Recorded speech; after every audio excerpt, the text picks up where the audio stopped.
All right, guys, Slumpbuster, episode 70. I'm joined today by Fago Franklin.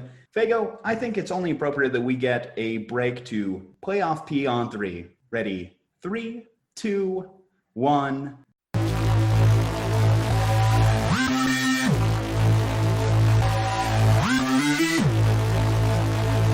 Slumpbuster. Quiet on the set, make sure my mic is on. There is Dre and Juju, dog, diving towards the pylon. Go for two, so damn rude, recognize authority. Spitting tips for fantasy, no way you're outscoring me. Bold predictions with conviction every single day. Sports addiction, no restriction, kicking game like Pele. He's the greatest, what's the basis? Pick an athlete, let's debate this game. Outrageous trading places, sudden death, take 10 paces. Turn and shoot, boys the truth, Mamba mentality. Future greats take their place, dreams become reality. Low and outside, knocked it out the park. Your boy discovered fire like a rock with a spark. Refs acting like Neanderthals. Phantom flags, nothing calls. Heartbreak losses, tragic falls. Every week discuss it all. Settle in, listen up. Free your time like Andrew Luck. Show's about to start. I suggest you buckle up.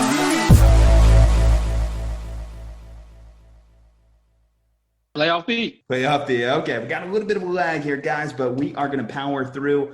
I am your host, Juju Talk Sports. This is the Slumpbuster. Welcome in. On today's episode, I have Fago Franklin III. You are familiar. You've heard him on our show before. Going back to the last time I think you were on here, you were just with Dre and the Fantasy Aristotle. Formally, we get to do a podcast together, so I think this is long overdue, and it is good to finally have you back here, Fago. So how are you doing today, buddy? Oh, man, I'm well. Thank you for having me on the show. 3 topics today that we're going to talk about. The first question I have for you, better comeback story, Denver Nuggets or the Big Ten Conference? I wouldn't say the Denver Nuggets was a comeback story. The Clippers blew it, period, point blank. That's 3 games, and they've been up, in the first half, they was up double digits, and they just blow all 3 games. It's a choke show for them. So I would say Big Ten football. Okay, well, let's start with the Nuggets then first. Speaking of that choke, who owns the most responsibility in that? We have answer A, Doc Rivers. He's had a 3-1 lead before. In fact, he's had it 2 other times and he's blown it. Option number 2, as we mentioned, we started off the show with Playoff P, Pandemic P, whatever you want to call him. Either way, he was flat out bad in the series. And then someone who's been commended as not only a top 10 player, not only a top 5 player, hell, this guy might be better than LeBron. Let's talk about Kawhi Leonard. Out of those 3 options, A, B, or C, who are you going with, Fago? Oh, you have to pick all because it starts with the coaching, of course, and then, of course, the players out there. I mean, Kawhi was averaging around 20 before this series. Paul George, he was inconsistent. Reggie Jackson should have had more playing time. But at the end of the day, I don't care if you're the coach or not. You still have to play the game, and it's up to the players. They blew the game. They was up in double digits in the first half. It's all on the players, and it's all on the defense. Pat Beverly at first in the first half, and all 3 games, he was getting into the Nuggets' head. And then all of a sudden, they just start playing kind of soft and playing too conservative. You have to give blame to everybody. It's a team game and it's a team effort. But, we're in sports media. We have to come up with those biases. We got to give those Skip Bayless takes, those Max Kellerman takes from time to time. And that's why I'm going to put a lot of heat on Doc Rivers here. I mean, 3-1. That's pretty much a sure thing in the NBA. We've never seen a team come back from a 3-0 deficit. And this guy has literally had 3-1 leads in his coaching career. And this is coming from a Celtics fan right here. Big time Celtics fan. So Doc Rivers obviously have a close personal tie. I will always embrace that 08 title run. But at the same time, I've always felt internally like he's a little overrated. And I think it shows in moments like this when you need a guy who can rally the team together. I feel like Doc always comes up short, and I think that you have to start looking at common denominators. Well, he's the common denominator among all 3 of those teams, whether it be the 2015 Clippers or the 2003 Orlando Magic. And that's why I hold him. My second, though, and it was a close one, Paul George. I'm starting to look at this guy, and I'm starting to wonder, is this guy even good enough to be your second best player on a championship team? Because we've already heard the narrative of should the Clippers already think about blowing up this team. When you hear that, what are your thoughts on the Los Angeles Clippers as they move into next season? It was like the Los Angeles Lakers in 2004, 2005 when they got beat by Detroit Pistons. You can't bring any and everybody to a team and expect chemistry together because you have different egos. You have different players that want the ball in their hands within 3 seconds or, game time decisions or whatever like that. Paul George did not show up. Kawhi Leonard, everybody, putting the blame on Kawhi Leonard. But this is one bad series. He basically put that Clippers team on his back the entire time. How many times you saw that Kawhi Leonard had 30 points? Come on now. It falls on, again, you just don't blow leads. And that's what had happened. I mean, everybody's going to blame, of course, Doc Rivers. But he put the right pieces in there for them to actually win the game. The players just got too conservative on the defensive end. And then also, on the same time, you do not double Jamal Murray. You got to double Jokic. Period, point blank. You can't leave that dude out there shooting threes. That's what had happened. Yeah, when you actually look at like Jokic's final stat line, that guy was a force throughout the entire series. I got to give it to Jamal Murray. This guy, I underrated him as like a second fiddle star on a contending team. And Jamal Murray has been, I think, my playoff MVP in terms of how that guy's performed over the series. But again, least valuable player. Going back to the Clippers here. Here's just some George Paul stats, because he's not just Paul George. Whenever he does this kind of stuff, he's George Paul. In the last 3 games, he was a negative 46 in the plus minus. He had 10 points and shot 25% in that game 7. That's just embarrassing. So if you're the Clippers, do you think about moving on past Paul George? Because we've seen him on, whether it be OKC or the Indiana Pacers, we know what he is in playoff time. I think we have more than enough track record to make definitive statements about what Paul George is. If you sit there and say that you want to move away from Paul George, you have to do the same exact thing with James Harden. Which one is worse, James Harden or Paul George? Because also at the same time, the Houston Rockets, they had a nice team. They let Clint Capella go. Every year we see the same thing over and over and over with James Harden. But a lot of people want to get on Paul George. A lot of people just fail to realize that he just came back from an injury not too long ago. You have to keep that in your mind as well, too. He's not going to be that same. And that's why they brought Kawhi in there. Kawhi can't do it by himself. Paul George was there to kind of help him out. And yeah, he had 1 bad series or 2 bad series. But look what he did in the regular season for them to get that second playoff seed. A lot of people on sports media get so caught up on this person should leave because he doesn't fit the chemistry and different things of that nature. But y'all didn't really give the man the time. And again, this is a new system for Paul George, and they brought any and everybody. So there's a lot of mischemistry that's not there just yet. And then also you have to think about it. This is the playoff bubble. They haven't played with each other in months. So we got on LeBron James, right? And the Lakers and how they wasn't, really connecting together because we didn't expect them going back to the Western Conference Final. I know I didn't, because that bench was terrific.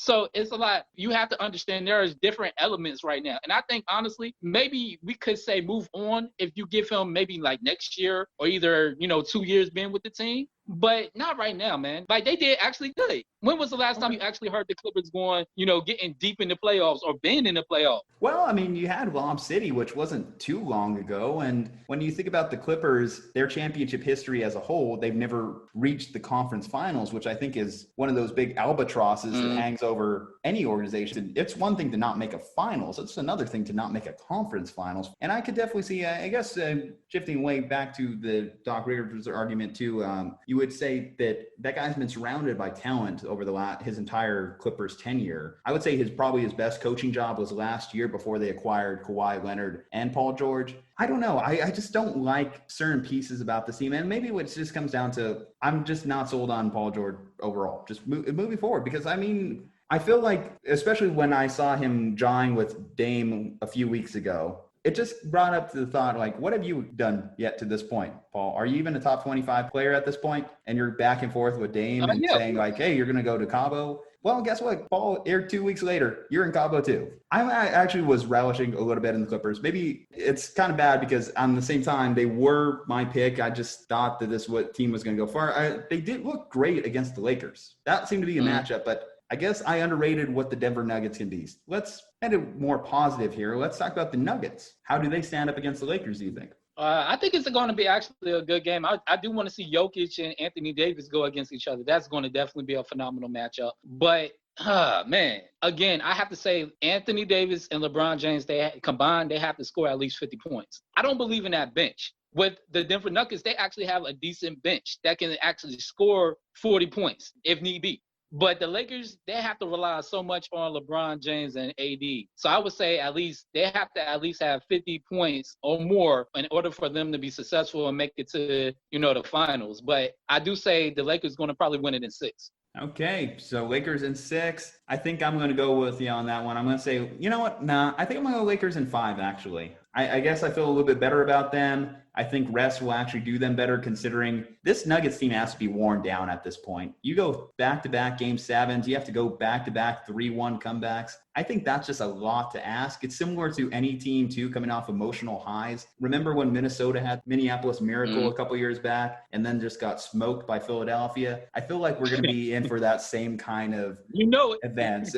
Hey, I know you're one that's happy about that. When we do talk about the Eagles, I'm sure you're going to have more negative thoughts, but we have a ways to go before that. We have to talk about, again, that other big comeback. The Big Ten is officially throwing their hat into the ring for college football teams that will be competing, going back to their original decision to suspend the football season temporarily. How are you feeling about that decision, Fago? Are you happy? Are you okay with it? Are you a little worried? Overall, I think that it's going to be like a big mistake, to be honest, because like right now, we still haven't got the COVID-19 contained just yet. And people are still testing positive left and right. And so now you're bringing Big Ten football right back in the midst of going on to another second phase of the COVID-19, because they said we got 2 different phases. We haven't got past the first phase yet. And we're going into, fall/winter time where it's supposed to be more severe. So it's supposed to be another second strand. Dr. Fauci had actually stated that not too long ago. But as far as being a sports fan, I like the idea, but I personally think that they're going to actually have fans there, and that's going to cause a lot of uncertainty, because it's like they want fans there, of course. That's how they get their revenue.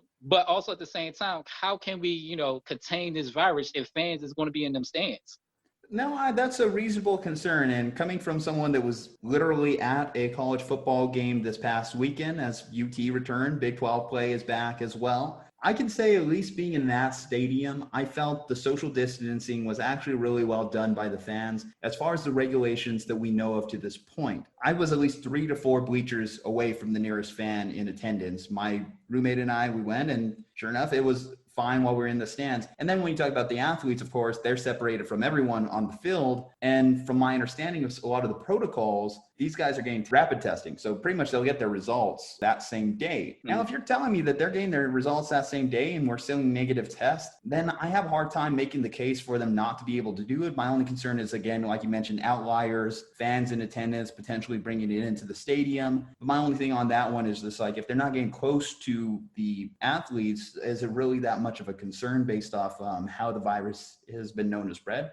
I agree with you, but it's crazy because you see everybody with social distancing at the Chiefs game, but somehow somebody had tested positive. And it's like, how does that even happen? And so basically the people that was around them, they have to actually quarantine for 2 weeks now. That just came out today. Yeah, I'm sure there's going to be positive tests. I understand that that's going to happen. I think when we look at the other sports examples that we have to this point, I think we're come too far to do an NBA bubble. And then when it comes to MLB, so MLB did have that rough week where it seemed like, oh boy, here we go. The Marlins tested positive, the Cardinals tested positive. But after that point, it seemed like we were relatively good. There was a situation for my San Francisco Giants where we had a player test positive, had to postpone a couple more games. But it seems as though they know, like you mentioned, they make their money here with the fans in attendance. They make their money by having games. So they're going to equally put as much amount of money as it takes to test every athlete and ensure that the season goes on unfazed. Now let's talk about just the playing aspect of the Big Ten being back. Obviously, you have a couple of the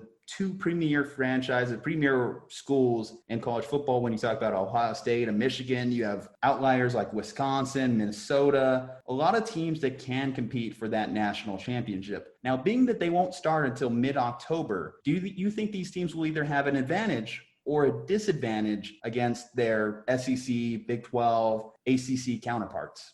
I say it's a little bit disadvantaged because they haven't really played together just like that. Whereas the SEC already been playing, of course, they already got their chemistry going. But at the end of the day, as a player, you just have to be focused as well as, be prepared. So at the end of the day, I will say it's a disadvantage just because they didn't really have chemistry. I'm going to just say disadvantage right now.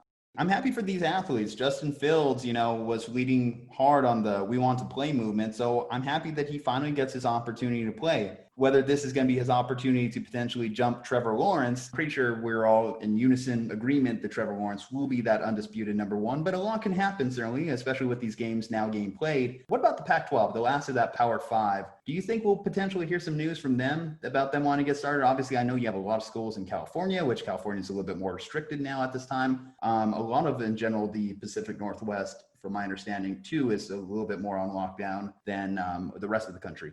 Right now, we're just trying to survive the smog right now, to be honest. So we're not even really worried about any football because it's kind of hard to breathe out here. Because I don't know if you heard, like I reside in Seattle. We have so much smog out here where, they're already telling people that it's a safety protocol just to stay in the house right now. And it's so hard to breathe outside. Maybe in like the next 3 weeks, that will probably come into play, talking about, hey, let's get, football back up and going. But we're just trying to be safe and trying to somehow to survive the smog.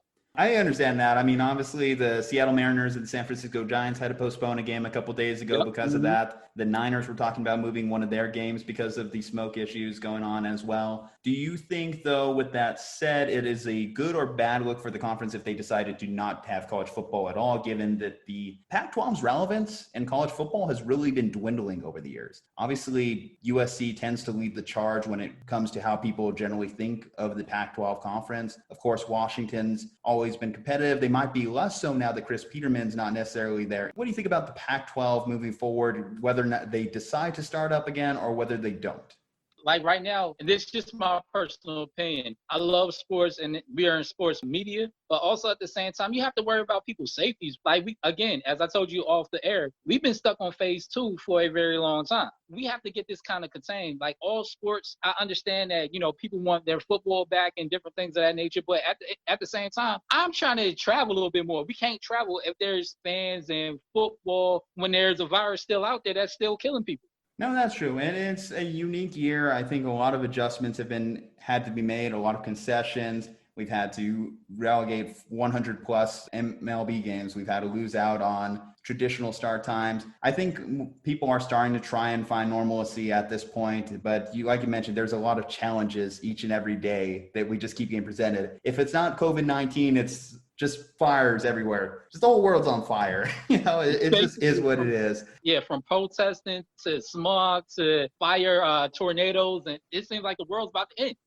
That is why I always appreciate and look forward to just having sports on TV. Just that ability to escape. But before we move on to the NFL and week 2, I do want to talk about the next big comeback. So that's going to be you gentlemen in the bedroom after you buy your lawnmower 3.0 from manscaped.com and use promo code SLUMP to save 20% off plus free shipping and handling. So go ahead, use our promo code, save 20% off. And then when you save that money, I want you to reinvest it. I want you to bet on some of the games coming up this Sunday at razorsport.com. That's Razor, R-A-Z-E-R sport.com. And maybe if you're waking up early on Sunday morning, you just need that boost in the morning. You need that energy to watch all that 16 games of NFL action going on. Well, let me talk about Caveman Coffee. Now, Caveman Coffee, they got that pumpkin spice latte going on. They got that nitro cold brew, tons of fantastic flavors. In fact, if you are a follower of our Instagram page and you happen to nail the majority of those games on this upcoming slate, we are going to give you a free case of Caveman Coffee. So go ahead and check that out. Use our promo code SLUMP if you just want to buy yourself a case. And here's a quick word from both Razor Sport and manscaped.com. This is a message brought to you by the Foundation for a Perfect Package. Why do I need Manscaped? Why do I need Manscaped? Why do I need Manscaped? Because the only frill I want is the one up top. Because being in a relationship is not an excuse to be lazy. Because I like talking ball, not smelling like them. Because deforestation is proven to prevent forest fires. Manscaped is the only brand dedicated to below-the-waist grooming. Manscaped's Crop Preserver guarantees that you smell your best all day long. Manscaped Boxer Briefs are the most comfortable underwear on the market. Manscaped's advanced skincare technology makes nicks a thing of the past.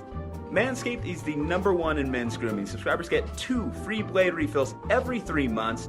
Get 20% off plus free shipping and handling with the promo code SLUMP at manscaped.com. That's the promo code SLUMP at manscaped.com. Get your Lawnmower 3.0 today. We are the Slumpbusters. And we approve this message.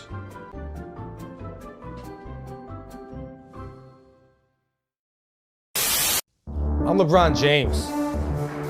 No, I'm not. But I'm the king when it comes to sports betting. Bet Razor. RazorSport.com.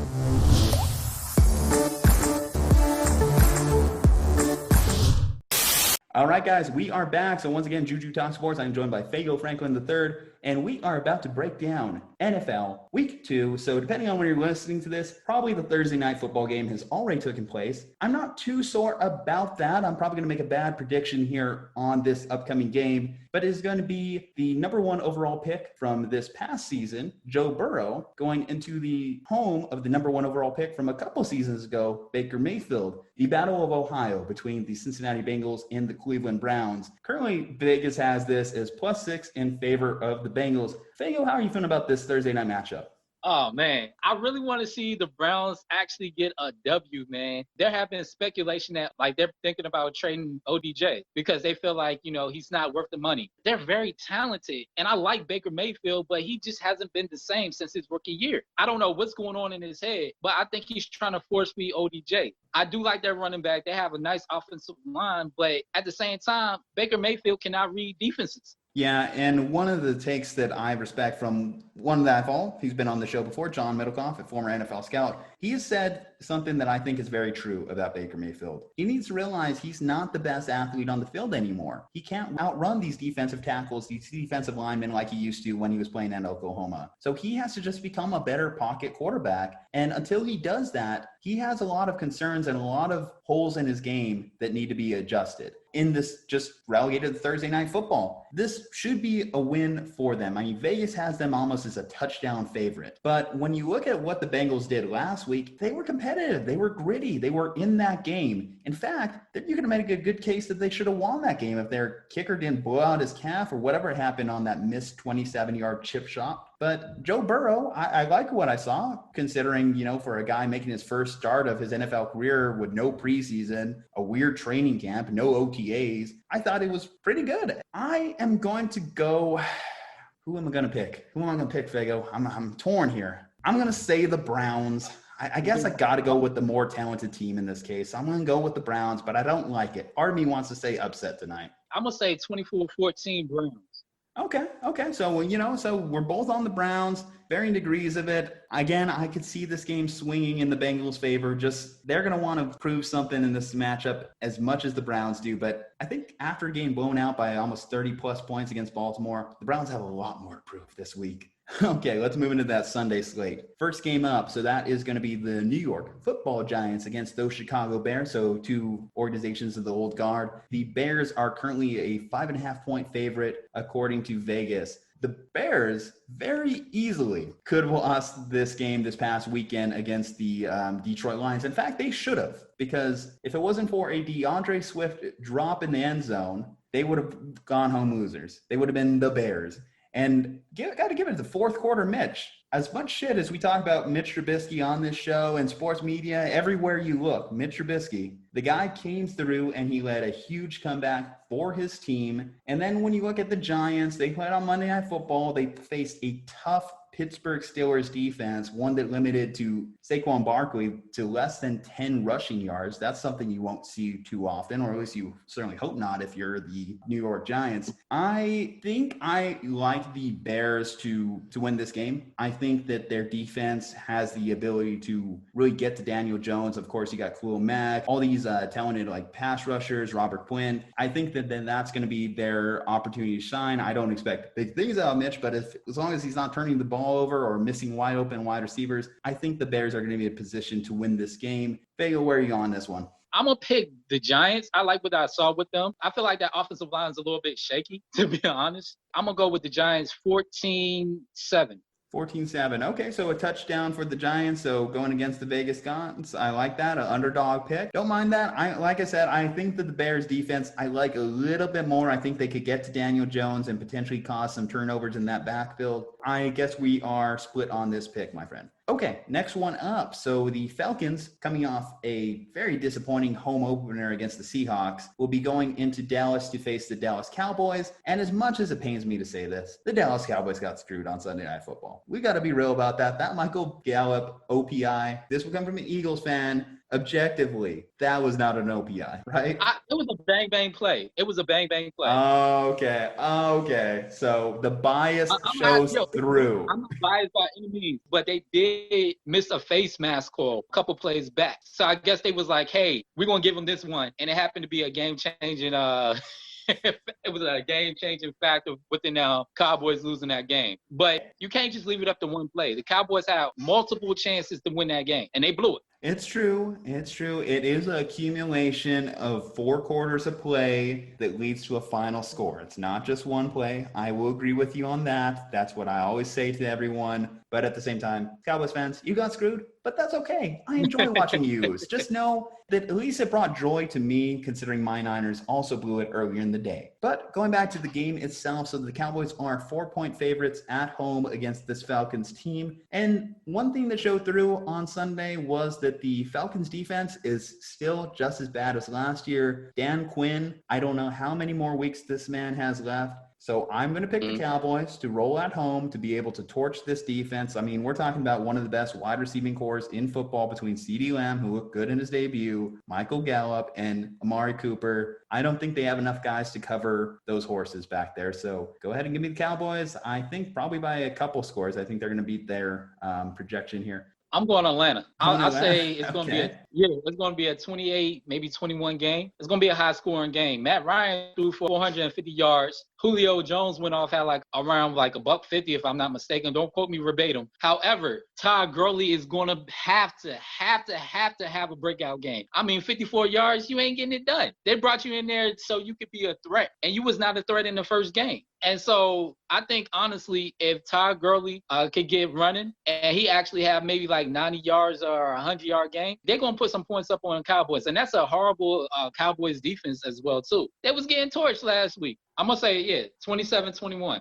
27-21. Okay. I actually liked Aldon Smith coming up, and I think that DeMarcus Lawrence, I'm a little worried about that Leighton Vander Esch injury. I think that that's going to plague them going into this game as well. I could see Todd Gurley getting some points just off the fact that the linebacking core is a little bit decimated. So, I don't know. I just don't like that Atlanta defense. Again, this is going to be another one we're going to go in 2 different directions on. Let's talk about the NFC North matchup. So the Detroit Lions are going into Lambeau this week. The Packers are almost a touchdown favorite, as the Lions are at +6. I've been very critical. I've been very vocal in my criticism of Aaron Rodgers. I think he's a malcontent, and I think that last year he didn't look like the Aaron Rodgers of old. Something about him, whenever I watched his performances against the Niners or just throwing him on against the Vikings on a random night, I just see a guy who's just throwing the ball away, trying to keep his touchdown to interception ratio efficiency to where it is right now, the greatest all-time passer rating in NFL history. But against the Vikings, the guy lit it up. He was the #1 fantasy quarterback. If you had him in your starting lineup, you probably won. With that said, the Lions gave him a couple competitive games last year. Do I want to just be bold? Do I want to make an upset pick? Coming off that embarrassing DeAndre Swift drop? Screw it. Detroit Lions. Go for it.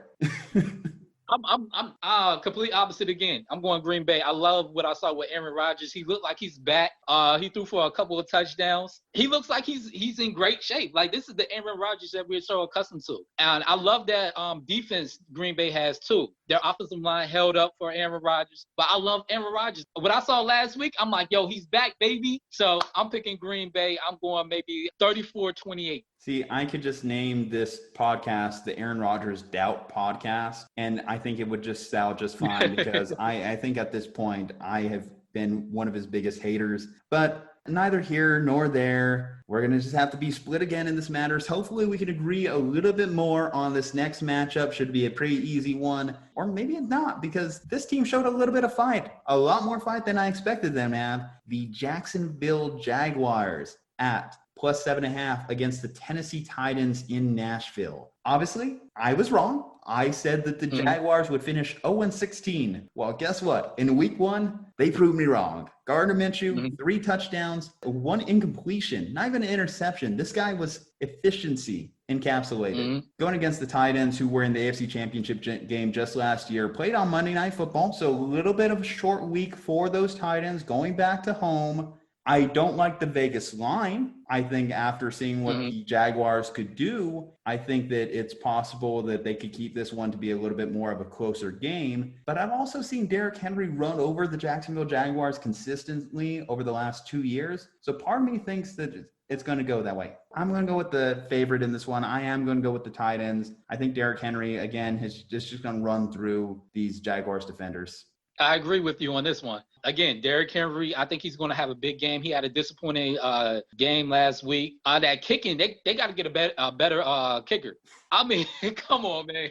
They almost blew the game because of that kicking. Like, how many he missed what? They had to, right? And you said what? They had to have released Steven Gostkowski, did they? I didn't see the news drop. Me neither. I thought they would release him. I mean, you missed 2 field goals and 2 extra points. Come on, man. Like, he actually won the game for him, but still. But I'm gonna go with the Titans, of course. They're very balanced, but Derrick Henry's going to have a huge game. He's going to probably at least have like 110 yards.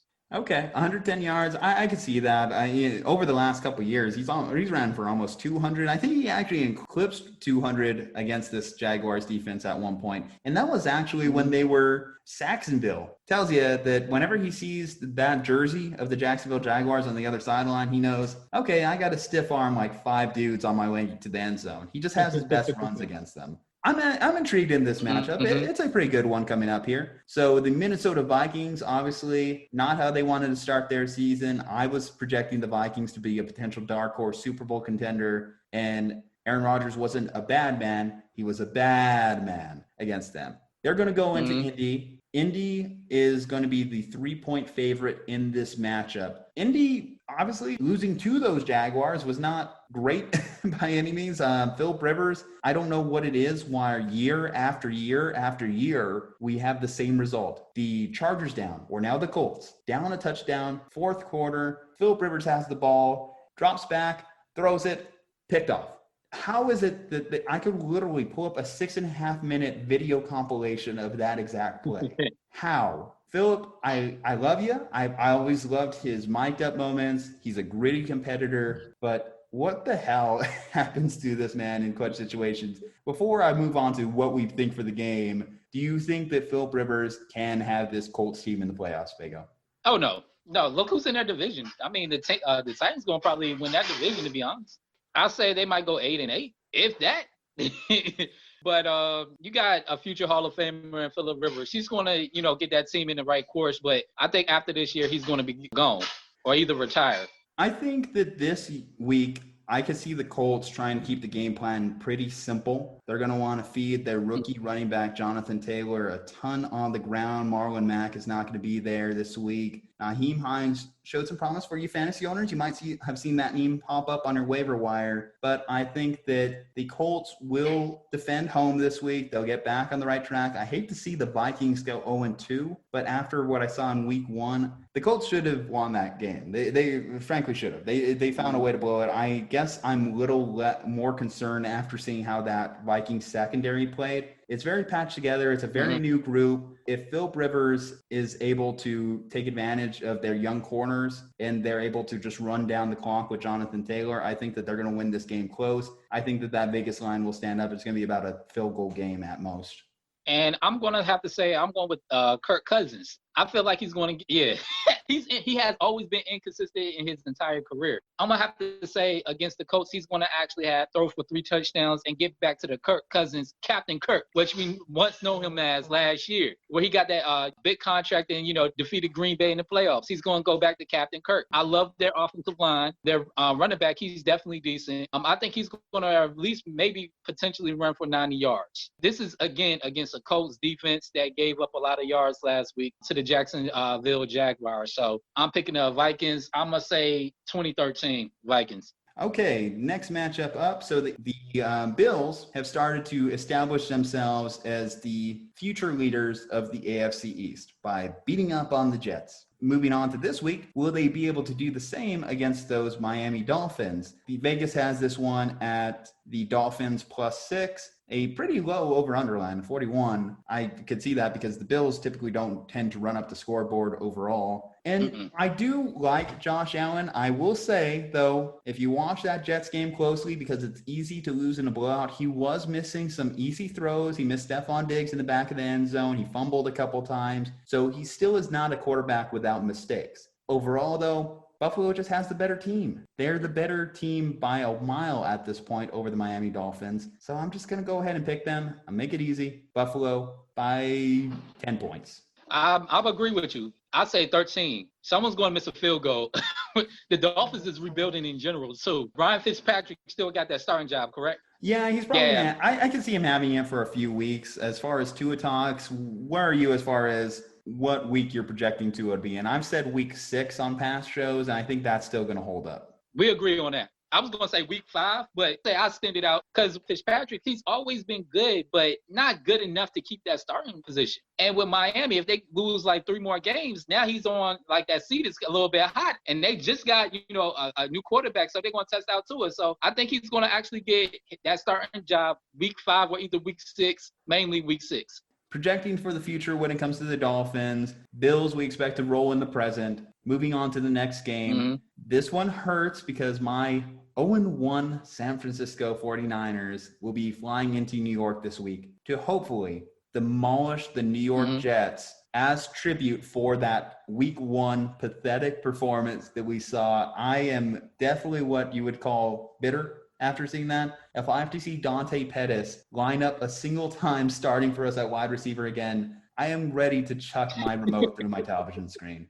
Wide receiving unit for the Niners without Debo, without Brandon Ayuk, our rookie, is just dismal. Luckily for them, they've had some positive news. Brandon Ayuk's probably going to be back this week. They, of course, made the signing of Mohamed Sanu, so a veteran. So they're looking a little bit better. I think that what we saw from the New York Jets just is what the Jets are. Le'Veon Bell is going to be out this game. Frank Gore is going to be the starting running back. Their offensive line just as bad last year, and the Buffalo Bills were able to roll over that defense, missing a few key starters such as the Jamal Adams that they traded and C.J. Mosley who opted out. 7-point line for Vegas in this matter. I think this one could be anywhere from 35 to 3, 35 to 7. This is going to be similar to how the Niners performed in week 2 of last year when they faced Cincinnati. You play a bad team on the road, the bad team shows up, and the Niners, who have still the key pieces from last year's Super Bowl run, should be able to put them away easy. I agree. I think y'all should thump the Jets. Y'all just have to understand DeAndre Hopkins, he came on Kyler Murray. He threw for 230 yards and ran for 91 yards. So that in itself is impressive. The Arizona Cardinals is basically a postseason team. You got Larry Fitzgerald that still is one of the best wide receivers in the league. And then you have DeAndre Hopkins, who is top 5, arguably the best wide receivers in the NFL. And as you just stated before, y'all lost a couple of pieces. A couple pieces was injured with the 49ers. Jimmy, he missed a couple people. Jets have always been rebuilding. They don't really have any pieces like that. So 31-7.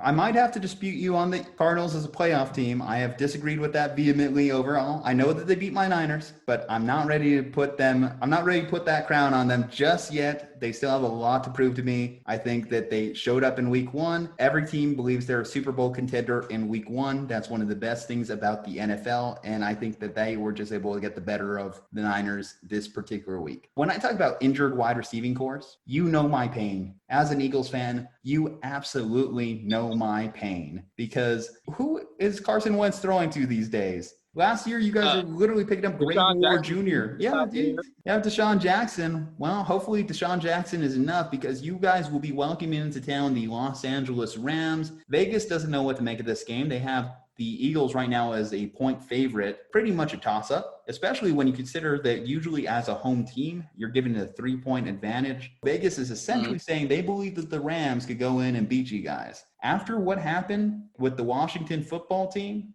how are you feeling about this Eagles squad? I'm embarrassed to say I'm an Eagles fan. We got beat by basically a team that doesn't have a team, the football team. Like, come on. And then the football team basically scored 27 unanswered points. That is embarrassing. And our offensive line couldn't hold up. I think it was 8 sacks that they had. Chase Young was having a field day with us. And I don't know what happened to us in the second half, my friend. I do not know what happened. It's just like we scored 17 points. We was blowing them out. And then they got that touchdown before the end of the half. And then they go back and score again. And then it's like, yo, what is going on? And it's like, Wentz, what are you doing? And he had I think 2 picks? I don't know who he's throwing to now these days. And if our offensive line is like that, the Rams is going to have a field day. Sam Darnold is going to have a field day with us. I hate to say this, but what I saw last week was horrific. I don't ever want to see this. Man, we're going to have a long year. So I'm going to put the Rams winning by 3, maybe like 17-14. Well, if your offensive line is so bad that Sam Darnold is rushing your quarterback, then I think that's a problem. I think you meant to say Aaron Donald, my friend, but you are right in that regard because, I think that he's going to tear through that Eagles offensive line like it's Swiss cheese. I actually liked what I saw from the Rams on Sunday Night Football, and I think I'm going to go with the Rams here on the road. Obviously, they're playing them in early September, mid-September. The concerns about Jared Goff on the road, cold weather, that doesn't really come into play nearly as much. Obviously, you don't have a bunch of rabid Eagles fans yelling from the stands to be able to distress the Rams in any way. I think the Rams are a playoff team this year. And I would hate to have the Eagles start 0-2 just because I have projected them to finish so strong. But I think where the Eagles are going to have to rebound is going to be picking apart their NFC East opponents, moving on past this, and hopefully maybe even going 5-1 in the division. If they're going to live up to my prediction, that's what they're going to need to do, because obviously last week's game was the last game that I expected them to lose. And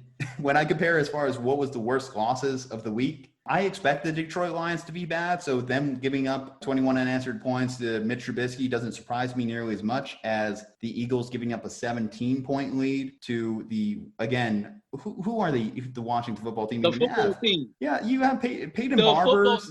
The football team. Peyton Barber's tearing you up. I mean, that's when you know you have a problem. So when you have fantasy owners rushing to the waiver wire to pick up Peyton Barber, that is a problem. All right. Well, like I said, I'm picking the Rams. We'll see what happens. Maybe your Eagles can rebound. We're both hoping for it. Obviously, I want my predictions to look right at the end of the season. Let's hope that we're not asking ourselves why Eagles, why after this week. Next game up on this morning's game is going to be the Denver Broncos. So coming off a Monday Night Football loss to the Tennessee Titans against the Pittsburgh Steelers, coming off a Monday Night Football win against the New York Giants. Steelers right now at this moment are going to be about 8-point favorites, give or take. One of the bigger lines of the week, which kind of strikes me as odd because I actually liked the Denver Broncos a lot this year, and I don't project them to be touchdown losers in a lot of games. But I could understand it because this Steelers defense, they're filled with some dudes. I like this Steelers defense. When I talk about the Steel Curtain potentially returning, it's when you talk about Bud Dupree, Minka Fitzpatrick, Devin Bush. These guys just know how to ball. And I think that they're going to present a lot of problems for a sophomore quarterback who doesn't have a lot of starts under his belt in Drew Lock. So I think the Steelers are going to win at home. I think that maybe, the Broncos might be able to make it a little bit of a closer game. And they have certainly enough talent, enough horses to compete. But, I'm going with the Steelers at home. I agree. I actually love what Big Ben was doing. He looked like Big Ben, standing in the pocket, delivering balls down the field. Accurate at that as well, too. He had through a couple long balls because, back in the day, a lot of people were, speculating if he had a long arm, if he still had that long ball. He showed us that he still actually can throw the ball down the field. I do like Denver's defense. What I saw, what they did against the Titans was phenomenal. They stopped Derrick Henry a lot, actually, and made life difficult for the Titans. But, again, I think Steelers going to pull it out. Something to monitor when it comes to the Steelers in the pass game. I think A.J. Bouye came down with an injury in that Monday Night Football game. So when you look at what Big Ben could do with Juju Smith-Schuster and Deontay Johnson, I think that they'll have opportunity to pair up that Denver defense a little bit more than the Tennessee Titans were able to. The next game on our slate, a rough beginning to a new age in Tampa Bay. The Tampa Bay Bucks are going to be starting off 0-1 after their week 1 loss to the New Orleans Saints. Now, when it comes to the Saints, they're one of the best teams in football, and I didn't expect Tampa to go into that game and win it. I'm not expecting Tampa to be really good until the end of the year when this team gets a little bit more continuity, and that's going to take time. You want to know how you build continuity? You beat up on a team like the Carolina Panthers. The Carolina Panthers, they showed a lot of grit in their week 1 loss to the Las Vegas Raiders. They were clearly able to take advantage of a porous Raiders defense, but I feel as though they're not going to have the same success or be able to keep up with the Tampa Bay Buccaneers nearly as much in this game. I'm going to pick Tampa. They are currently big-time favorites in this game as Vegas has this as plus 8.5 for the Panthers. Fago, how do you feel about overall, not just this game, but how that week 1 performance was for Tom Brady? Had a couple picks, obviously, in that game. Oof, man. Horrible, man. That offensive line, I have been stating this over and over and over. Everybody want to throw their chips in and say, hey, Tampa Bay is going all the way. I'm like, no, they have a shaky offensive line, and you saw that. Tom Brady didn't know what to expect. He tried to stay in his pocket as long as he could, and it just wasn't working for him. He wasn't even reading the defense. I think he had a couple picks. He just looked horrible. It looked like he was like Sam Bradford out there. It was terrible. And with Tom Brady, we expected a little bit more. What we saw in New England is what we wanted to see with Tampa Bay. But Mike Evans was shut out. He only had 1 catch, and that was for that touchdown late in the fourth quarter. Gronk was unheard of. I think he had 3 catches, if I'm not mistaken. They needed their key players in the game a little bit early. And against Carolina Panthers, they're going to definitely beat up on them. So, yeah. I'm picking Tampa Bay. Yeah, unless Luke Kuechly unretires, Carolina has no defensive identity. They have no way of stopping teams. Yeah, I think this is an easy bounce-back game for them on the schedule. So the 1-0 Washington football team will be heading into the desert, into Phoenix, Arizona, to face Kyler Murray and the Arizona Cardinals. Currently, those Cardinals are about a touchdown favorite, plus 6.5 for the football team. I hate saying that. I just want a mascot just to make it simpler. I know it doesn't have to be necessarily a slightly racist mascot. It just give me something. Give me, I don't know, give me the T-Rexes, the Raptors, something. I can't keep doing this.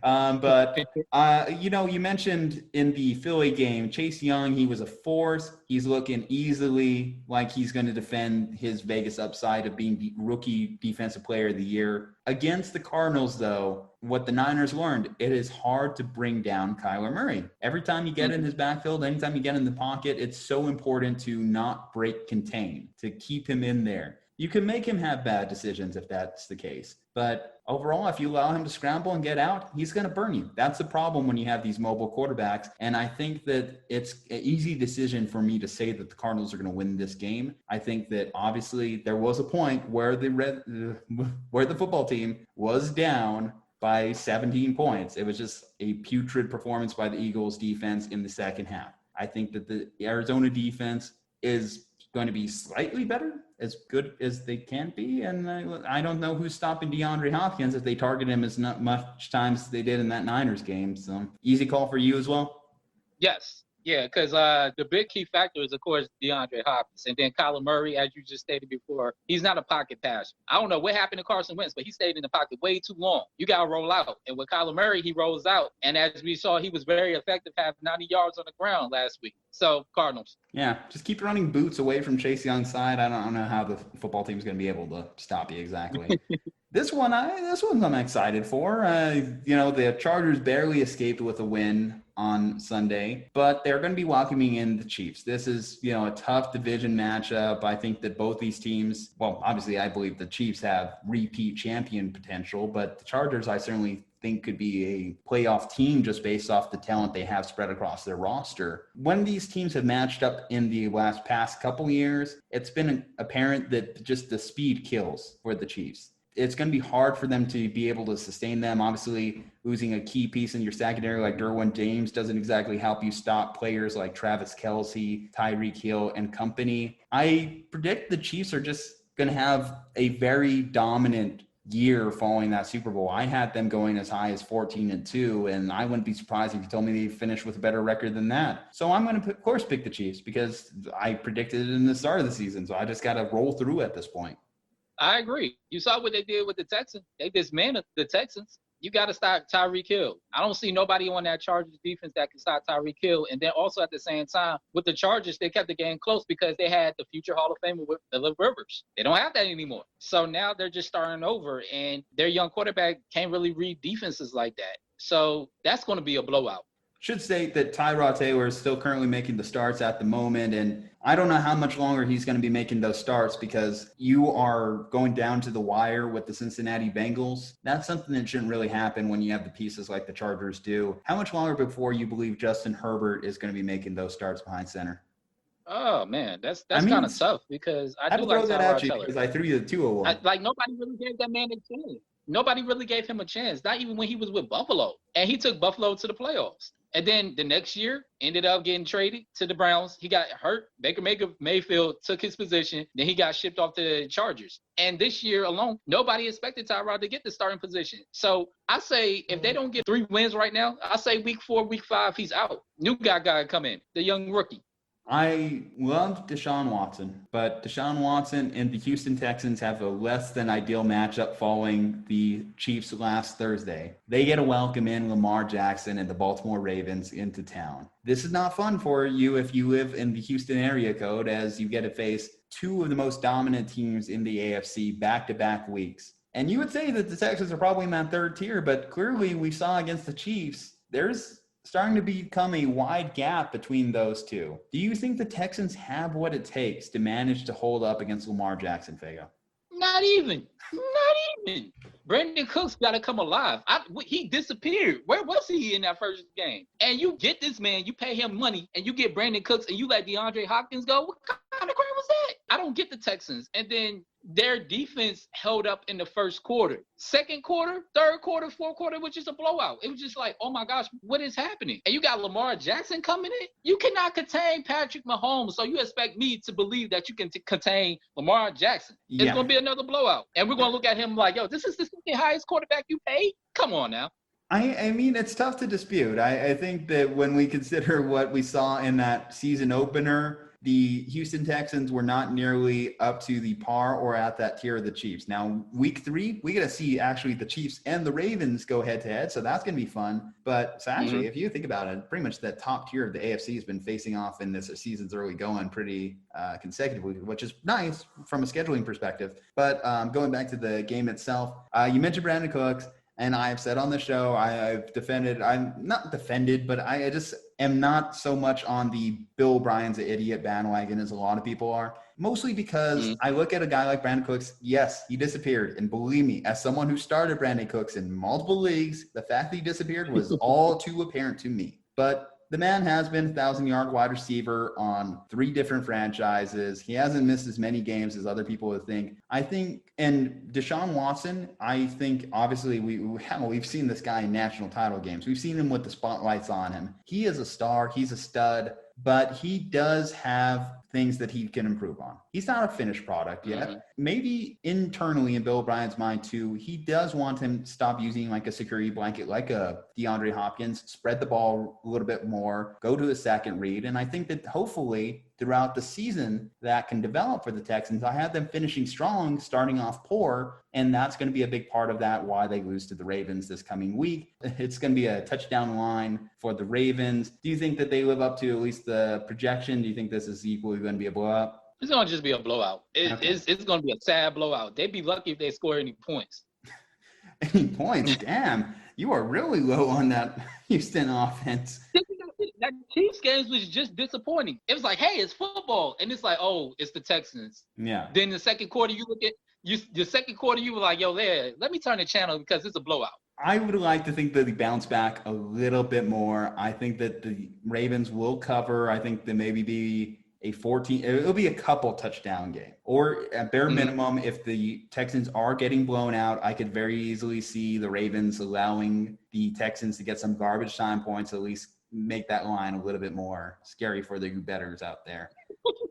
This one, I know Slumpbuster Bob, my roommate, is going to be very excited for. On Sunday Night Football, we get a rematch of the 2014 Super Bowl, which is one of my favorite Super Bowls of all time. I know another friend of the show, Daquan Young, who is sick and tired of talking about that goal line interception, is going to be just have PTSD flashbacks as he sees this matchup as Chris Collinsworth continues to just remind everyone time and time again about Malcolm Butler. But I don't care. Again, this is probably one of my favorite Super Bowls of my lifetime. New England Patriots going into Seattle. Seattle is going to be a 3.5-point favorite going into this game. What are your expectations on Sunday night?